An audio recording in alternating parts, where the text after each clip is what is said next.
عرب جو ہے آ کر حضور سے کہے بھی تھے کہ تم جوان ہو محمد، اگر تم چاہو تو سب سے حسین لڑکیاں دنیا کی تمہارے پاس لا کر رکھ دیں گے، سب سے حسین لڑکیاں، سب سے مالدار لڑکیاں، کسی بادشاہ کی بیٹی ہو یا کسی بہت بڑے امیر زادی ہو، کوئی امیر زادی ہو، دوشیزہ ہو، تمہارے ہاں لا کر رکھ دیں گے۔ عربوں نے کہا تھا بس ایک شرط ہے، تم یہ دین کی دعوت دینا چھوڑ دو، تم یہ اسلام کی بات کرنا چھوڑ دو، تمہارے لیے ہر طرح کا حسن لا کر رکھ دیا جائے گا۔ میرے آقا نے ان کی اس پیشکش کو ٹھکرا کر کے 25 سال کی عمر میں 40 سال کی بیوہ سے نکاح فرمایا۔ بے شک یہ حضور پاک صلی اللہ تعالیٰ علیہ وسلم نے عورتوں کے حقوق نہیں بیان فرمائے، اور آخری خطبے میں بھی حضور نے یہ حقوق بیان کیے اپنے جان اللہ وبرکاتہ۔ میرا نام محمد فیصل اور آپ دیکھ رہے ہیں RS ورلڈ کو۔ مفتی سلمان اظہری صاحب نے بہت ہی پیارا بیان کیا ہے کہ عرب کے لوگوں نے حضور کے لیے کہا کہ آپ کو سب عیش و عشرت کے سامان دیے جائیں گے، ہر کچھ دیے جائیں گے، آپ دین کو جو ہے دین کو نہ پھیلائیں، لیکن حضور پاک نے سب کو ٹھکرا دیا۔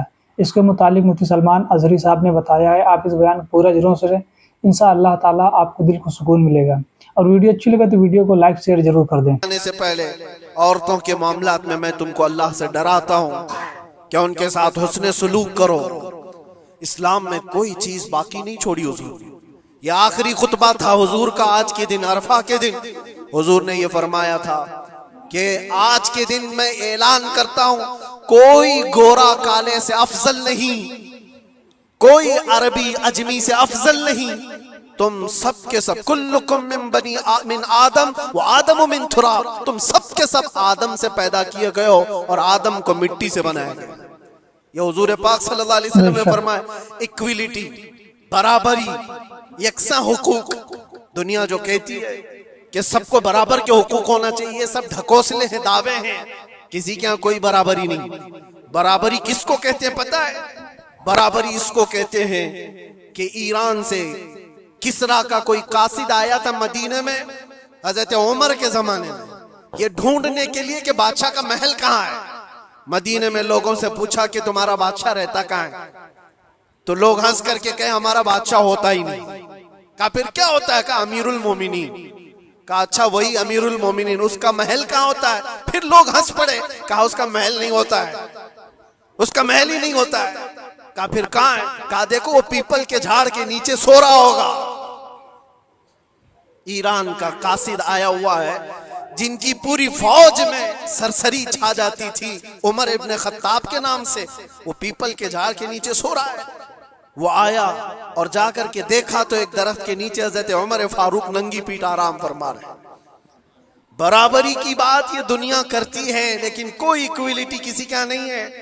ہم نے بہت سارے ملک دیکھے، بہت ساری جگہوں پر ہم نے دیکھا ہے امیروں کے لیے الگ قانون ہے، غریبوں کے لیے الگ قانون ہے۔ بادشاہ کا بیٹا جرم کرے تو اس کے لیے 100 خون معاف ہیں، غریب اگر چھوٹی سی بھی جرم کرے تو سالوں وہ سلاخوں کے پیچھے رہ سکتا ہے۔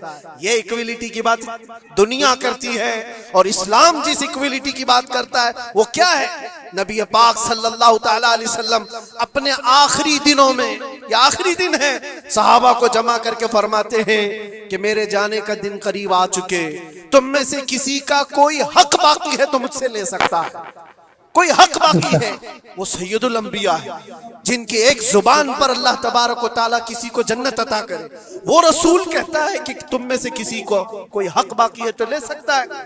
صحابہ خاموش تھے لیکن ایک صحابی کھڑے ہو گئے، کہا میرا ایک حق باقی ہے۔ ایسا بھی یہ دین ہے، حضور سے کہتے میرا حق باقی ہے۔ حضور نے فرمایا کیا باقی آج لے سکتے ہو؟ انہوں نے کہا پیسہ نہیں، دولت نہیں۔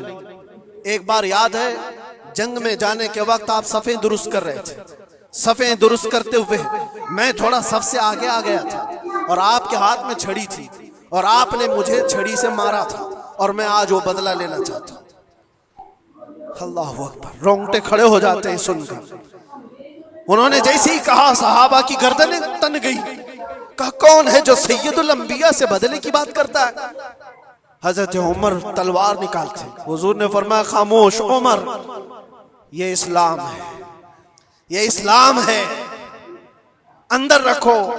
اور صحابی سے کہا اجازت ہے تم بدلہ لے سکتے ہو۔ حضور پاک صلی اللہ تعالیٰ علیہ وسلم کھڑے ہو گئے، وہ صحابی آگے آئے اور کہا کہ میں بدلہ اس صورت میں لوں گا کہ جس وقت آپ نے مجھے مارا تھا اس وقت میرے بدن پر کوئی کپڑا نہیں تھا، میں صرف لنگی پہنا ہوا تھا، تہبند تھی، اوپر کا جسم میرا کھلا ہوا تھا، میرے جسم پر کوئی لباس نہیں تھا، اوپر صرف تہبند پہنا ہوا تھا۔ میں چاہتا ہوں کہ آپ بھی صرف تہبند پر ہو، آپ کا جبہ نکال دیجیے۔ آپ حضور پاک صلی اللہ علیہ وسلم نے کوئی تاخیر نہیں فرمائی، فوراً اپنا جبہ اتار دی۔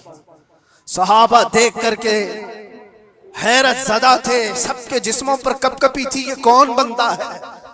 محبوب خدا کی بارگاہ میں اس طرح کی بات کرتا ہے؟ اللہ تبارک و تعالی جس کے لیے حکم فرمائے، جبرائیل جس کے قدموں کا بوسہ لے، آج وہ سید الانبیاء کے سامنے بدلے کی بات کر رہے ہیں۔ سب حیرت زدہ تھے، لیکن فرمان تھا مصطفیٰ کا، کسی نے کچھ نہیں کہا۔ حضور نے جبہ اٹھا دیا، وہ صحابی بڑھ کر کے آئے، پیچھے کی طرف آئے اور حضور پاک کے دو کندھوں کے بیچ میں جو مہر نبوت تھی اس کو چوم کر کے بوسے لینے لگے اور کہا فزت برب الکعبہ، رب کعبہ کی قسم میں اپنی مراد کو پہنچ گیا۔ کہا بس یہ بدلہ لینا تھا کہ حضور پاک صلی اللہ علیہ وسلم کے دونوں کندھوں کے بیچ میں مہر نبوت تھی جو سورج سے زیادہ چمکتی تھی۔ وہ صحابی کہتے ہیں مہینوں سے، سالوں سے مجھے اس کا انتظار تھا کہ ایک بار مہر نبوت دیکھ لوں، میں نے یہ راستہ اختیار کیا صرف مہر نبوت کو چومنے کی۔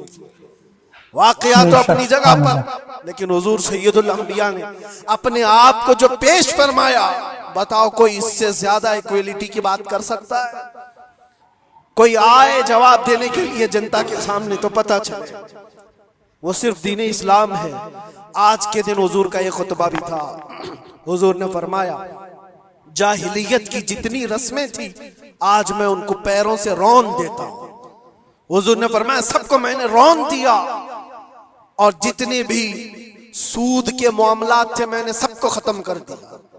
سود کو حضور نے حرام فرمایا۔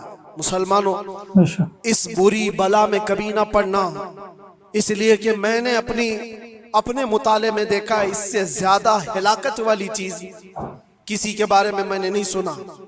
سود کا ایک لقمہ کھانے پر جتنی وعید آئی ہے، جتنی خطرناک وعید آئی ہے، اس سے زیادہ میں نے نہیں دیکھا۔ حضور پاک صلی اللہ علیہ وسلم فرماتے ہیں جو سود کا ایک لقمہ کھایا گویا کہ خانہ کعبہ کے سامنے وہ اپنی ماں سے زنا کرنے کے برابر ہے۔ مسلمانوں کے لیے ہے ہی نہیں چیز، جس کو آپ کوئی بھی نام دے دیں، لیکن سود سے ایسے بچو جیسے آگ سے بچتے ہو۔ آج کے دن کے یہ پیغامات تھے میرے آقا صلی اللہ علیہ وسلم کے۔ یہ خطبہ حجۃ الوداع کا آپ کو بھی چاہیے کہ پڑھیں اور دوسروں تک بھی اس کو پھیلائیں۔ رب تبارک و تعالیٰ نے جو ہمارے لیے بشارت عطا فرمائی، اس سے زیادہ خوشی کا دن بھی کوئی نہیں۔ آج اے مسلمانوں فخر کرو، جس دین پر تم ہو وہ کمپلیٹ دین ہے، اس میں کسی بھی طرح کی کوئی کمی کی گنجائش ہی نہیں، لا ریب فیہ، اس میں کوئی شک کی گنجائش نہیں۔ تم فخر کرو اس بات پر کہ اللہ تعالیٰ نے تمہیں سارا بیان کیا مفتی سلمان اظہری صاحب نے۔ اگر آپ کو یہ ویڈیو اچھی لگی ہو مفتی صاحب کی تو ویڈیو کو لائک کر دیں، اور اگر آپ ہمارے چینل پہ نئے ہیں تو چینل کو سبسکرائب کریں، اور اس ویڈیو کو زیادہ سے زیادہ شیئر ضرور کریں۔ ماشاءاللہ بہت ہی پیارا بیان کیا ہے مفتی صاحب نے۔